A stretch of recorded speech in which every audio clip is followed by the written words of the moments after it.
谁能想到短短5年时间，吃播界的4大天王竟接连出事，一个比一个惨烈。当年红极一时的泡泡龙，作为吃播界开山鼻祖，每天高油高糖胡吃海塞，脸上长出黑斑也不在意。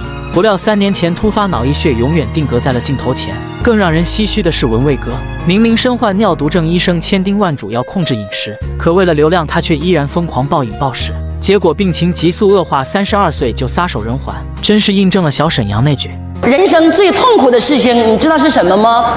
人死了，钱没花了。最戏剧的是北京胖姐，靠吃播暴富直接改变人生，豪宅名车应有尽有。然而医院的一纸病危通知让她瞬间清醒，无奈只能提前安排后事，含泪立下遗嘱，将自己所有财产都留给老公。最惨的当属胖猴仔，如今已经胖到了560斤，家里常备呼吸机，睡觉都不敢摘，生怕一觉不醒。可即便如此，他依然坚持吃播。这些血淋淋的例子告诉我们，流量再香也比不上命重要。吃播看似轻松赚钱，实则是在透支健康。